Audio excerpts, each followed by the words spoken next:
The Kings of Clonmel, Chapter 41. Halt shook his head at Horace, a delighted grin on his face. "Horace, you continue to amaze me. How did you ever think of that stunt with the shield?" Horace looked at his two friends. To be truthful, he was a little surprised that he was still here and able to talk to them. There had been an ugly few minutes during the combat when he thought he had bitten off more than he could chew. "It seemed like a good idea at the time," he said mildly. "I just hope Gerard isn't using one of those damned maces. I don't think I could pull it off twice." "He's using a sword," Will said, smiling up at him.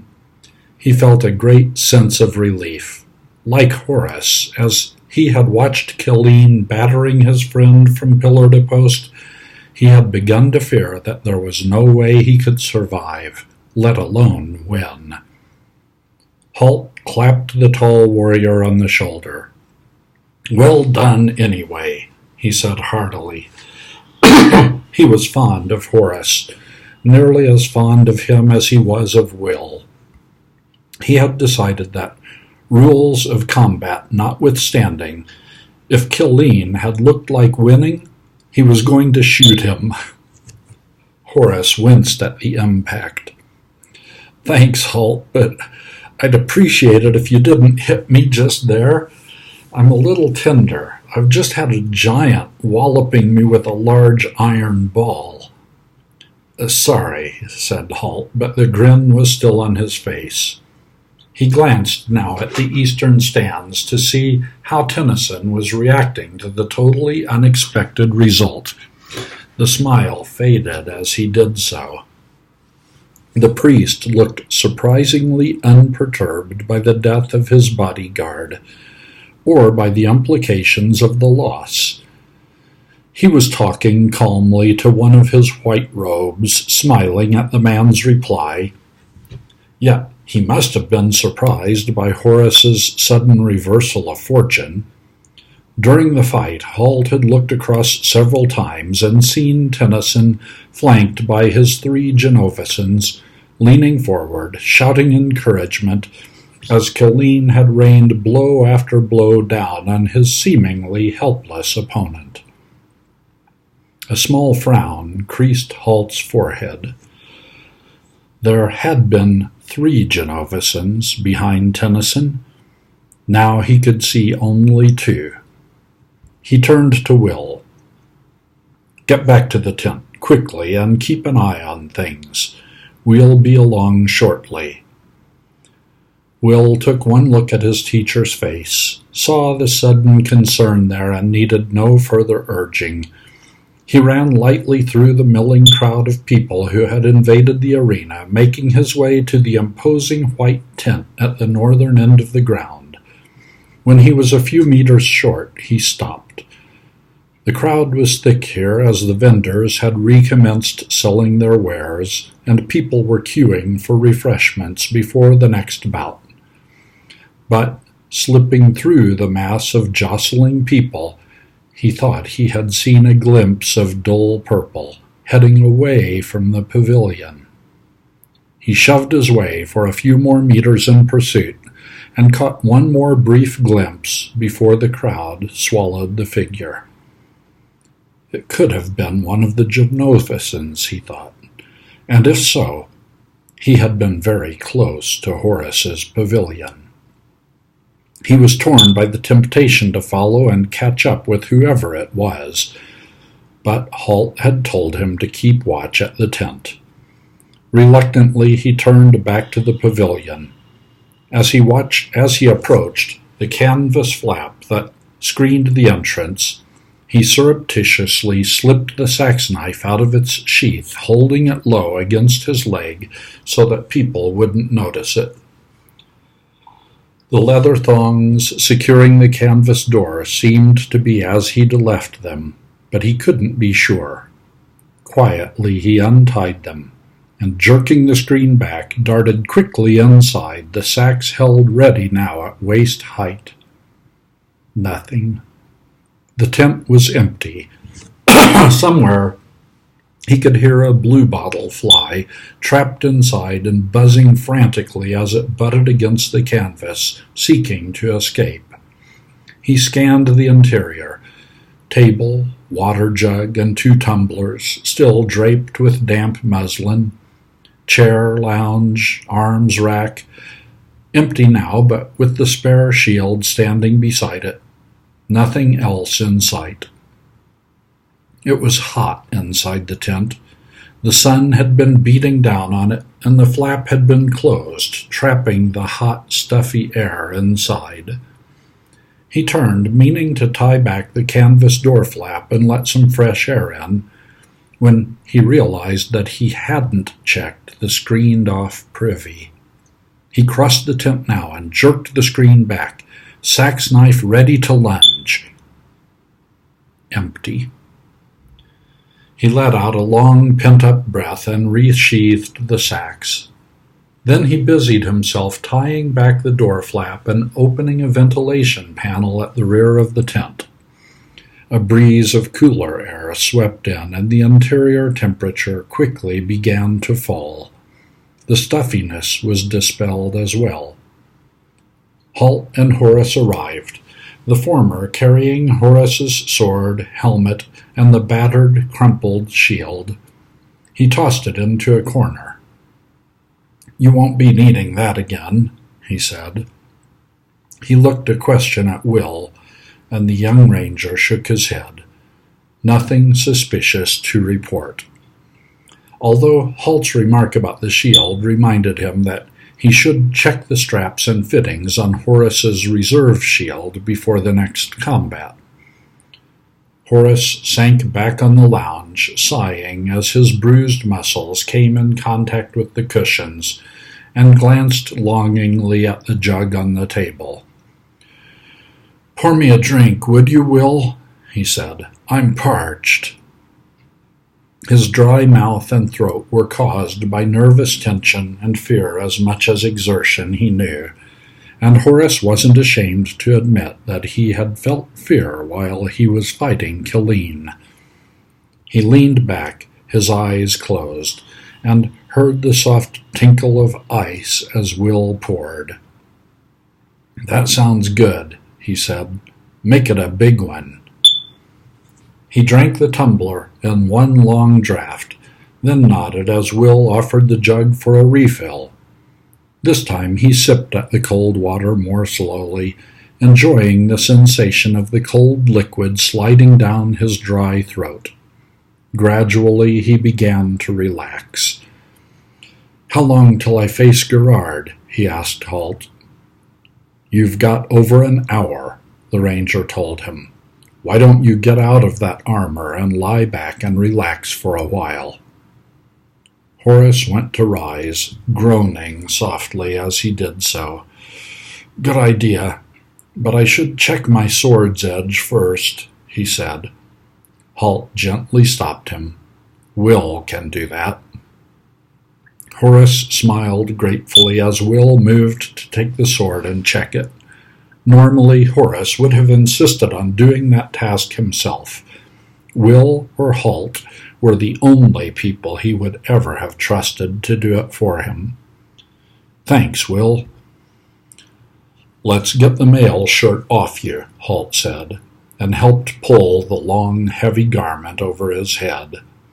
The mail shirt had a light chamois leather liner now stained and damp with sweat. Halt turned it inside out and draped it across the arms rack, moving the latter so that it was just inside the doorway, catching the cross breeze. "Now rest. We'll take care of things. I'll wake you in plenty of time for a massage to get the kinks out," Halt said. Horace nodded and lay back with a contented sigh. It was nice, he thought, to have attendants fuss over him. "I think I could get used to this sunrise warrior thing," he said, smiling. He could hear the gentle rasping sound as Will put an extra sharp edge on his sword. There had been one slight nick in the blade where it had caught against Killeen's shield, and the young ranger set himself to remove it. The sound was oddly relaxing, Horace thought. Then he drifted off to sleep. Halt woke him after half an hour. Horace's muscles were stiff and aching, so at Halt's bidding he rolled over onto his stomach and let Halt work on them. The ranger's strong fingers dug and probed expertly into the muscle and tissue, loosening knots and easing the tension, stimulating blood flow back to the bruised, strained parts of his body. It was painful, but strangely enjoyable, he thought. The short nap had left him feeling drowsy and sluggish. He shrugged to himself. That often happened if you slept during the day. Once he started moving and got some fresh air in his lungs, he'd be fine. He swung his legs off the lounge and sat, head down for a few seconds. Then he shook himself. Will looked at him curiously. "Are you all right?" he asked. He had watched over Horace while he slept, his sax knife drawn and laying ready across his knees. Horace looked at the weapon and grinned sleepily. "Planning on chopping vegetables?" he asked. Then, answering his friend's question, "I'm just a bit foggy, that's all."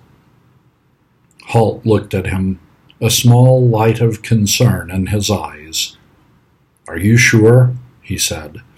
And Horace smiled, shaking off the torpor that seemed to have claimed him.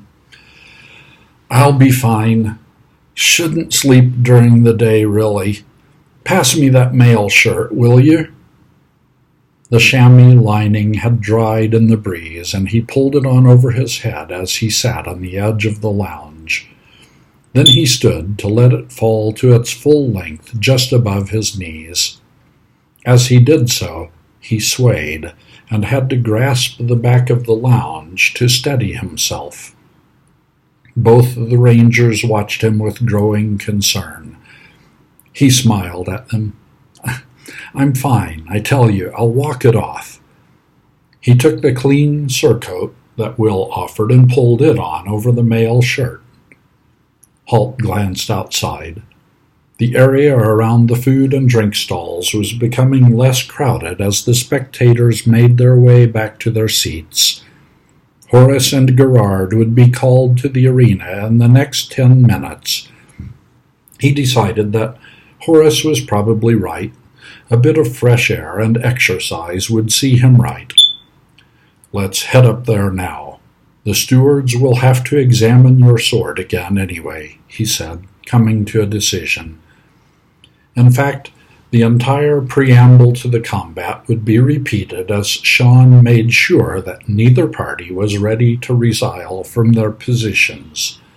It was a bore, he thought, but it was part of the formal ceremonial ritual attached to trial by combat. Halt and Will gathered Horace's problem. Halt and Will gathered Horace's helmet, his spare shield, and his sword. Will refastened the tent flaps, and they walked alongside Horace, flanking him as he made his way back to the combat ground. The dwindling crowd at the stalls made way for them, showing deference to the sunrise warrior. He had already become a popular figure among the people of Dunkilty. The spectacular way he had dispatched Killeen had caught their collective imagination. Halt watched the young warrior carefully as they approached the weapons table set in front of the king's enclosure. He let go a small sigh of relief as he saw Horace's stride was firm and unfaltering.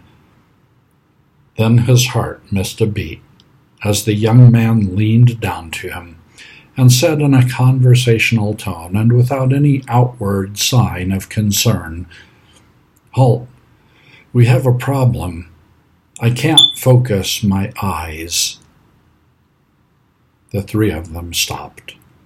Halt's mind raced, and he glanced instantly to where Tennyson was sitting, surrounded by his cronies. There were 3 purple-clad figures with him now, but as he watched, Tennyson leaned over and spoke to one of them. The Genovesan nodded and slipped away into the crowd. In that moment, Halt knew what had happened. He spoke urgently to Will. "Will, get that water jug in the pavilion. It's drugged. Don't let anyone interfere with it." He saw a moment of confusion in Will's eyes, then dawning comprehension, as the younger ranger came to the same conclusion he had just reached. If the water had been drugged, they would need to keep it safe to prove the fact. Will spun on his heel and darted away. Horace jogged Halt's arm. "Let's keep moving," he said. Halt turned to him.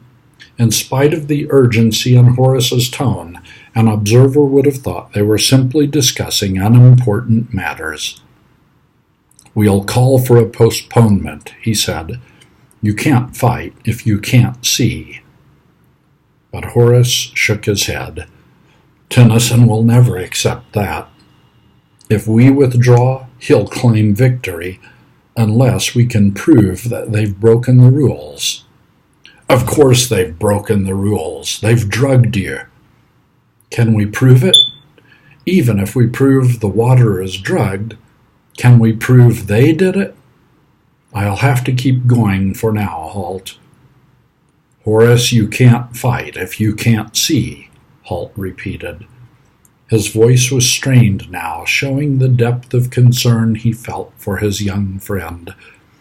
"I should have never got him into this," he told himself bitterly. "I can see, Halt. I just can't focus," Horace told him with the ghost of a smile. "Now, let's go. The scrutineers are waiting."